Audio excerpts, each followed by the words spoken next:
Hey everyone, how's it going? And today we're going to be doing an how-to and install the Govee wireless switch button.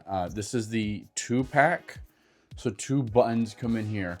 There's many reasons why you probably would want to use this, is for there to be a plethora. Let's say you want to activate a fan by your bed, and you just press the button by your nightstand, and then the fan that's plugged into the outlet 5 feet away automatically turns on. In my application, I moved a studio light that used to sit right here, right behind me, that would cast the light onto the ceiling. I thought I was very inefficient and took up space, so that I then moved it into the corner, and then only to realize that the outlet is buried behind all my computers and servers and whatnot. So I created a whole new problem unneeded by moving the light, and I was like, you know what, if I was going to be using something that lets me program buttons, I'm going to go with Govee. The reason why I went with Govee for the buttons is because I already have a Govee Smart plugin. Yes, I have TP-Link Casa plugs, but when I was doing research, I just couldn't find a TP-Link button like this for that series of so much going on in one video. There's just a lot of things going on in this video, and so I decided to just stick with what was in here already, which was Govee, and so I'm gonna go with the Govee buttons. Hey everyone, so I had to take a quick break on this video because I noticed that there were some things that you had to do to get the button to pair to the relay, like so. Oh, so nice. So what it comes down to is, first and foremost, you have to have some form of a wireless node. From Govee specifications, it could be a smart plug, it could be something, there's like a list when you're within the app, which I can show a screenshot of, but I'll see if I can come up with some research on that. You have to have some sort of active node going on so this button can pair via Bluetooth. So I'm gonna go ahead, I'm gonna start screen recording again. Okay, so right now this is a button that I've already programmed to this studio light here. So it's called bedroom light. This is when button pressed, it will do alternate mode. This is important because I was actually stumped on why when I pressed the button and I pressed it again, it didn't do the action of turning the light back on and turning it back off. So if you click here, it says here that, you know, by doing so, it executes a press button, turns device on, performs action. Second press turns off all devices when preset task. Subsequent presses will cycle between these two different states. And so the next thing I did is I just went ahead and, I'll just do the immediate activation now. I clicked immediate activation, studio bedroom light, next, and then I had it set to studio light on, and then I click save. So by this point, you're able just, yep, it clicked, and it clicked again. All right, so now that I have informed myself a little more thoroughly while making this video, because I genuinely thought this was gonna be just like a walk in the park, but boy, I was proven wrong. So here's your brand new button, right? And there she is. You pull the blue thing out really hard. There it is.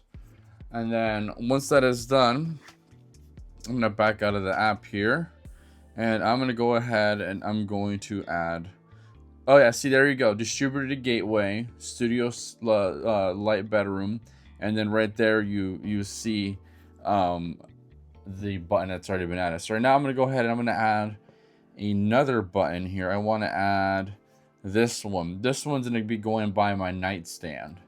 So hold down for 5 seconds. 1, 2, 3, 4, 5. Okay.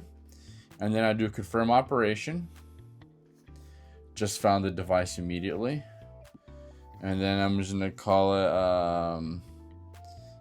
night stand. And then this will go ahead and pair to the distributed gateway, which is literally that smart plug that's in my bedroom. It's kind of crazy. It did this to me before where it gave me an error, so I'm gonna click detect again.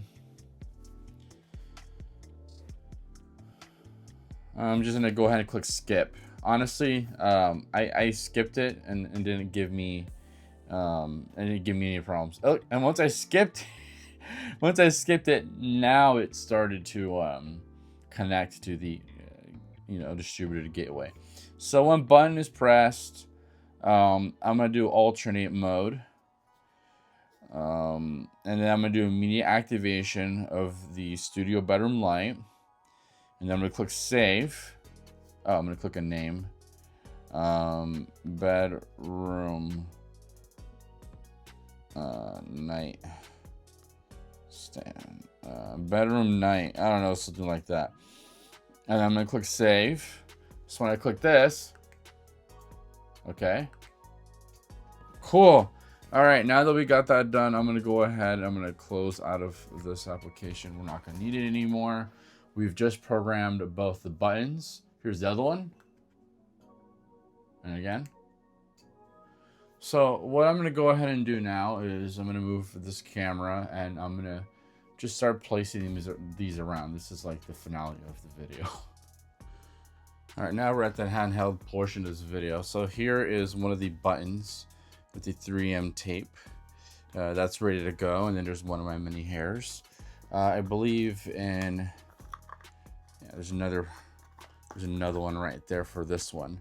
So this one's gonna go on my nightstand because I just made sure that was for that, and that will go right there. I'm gonna want that right there, so when I wake up in the morning, I just press the button. All right. Put that button like so. And then now. Cool.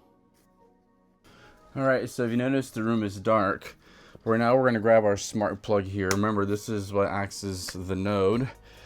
I'm gonna grab extension cord here, and then I'm gonna suffer. Oh man, okay. Okay, and now we should have a working light switch. Woo, okay. Okay, let's see right here. Let's see right by the bed. Let's try here.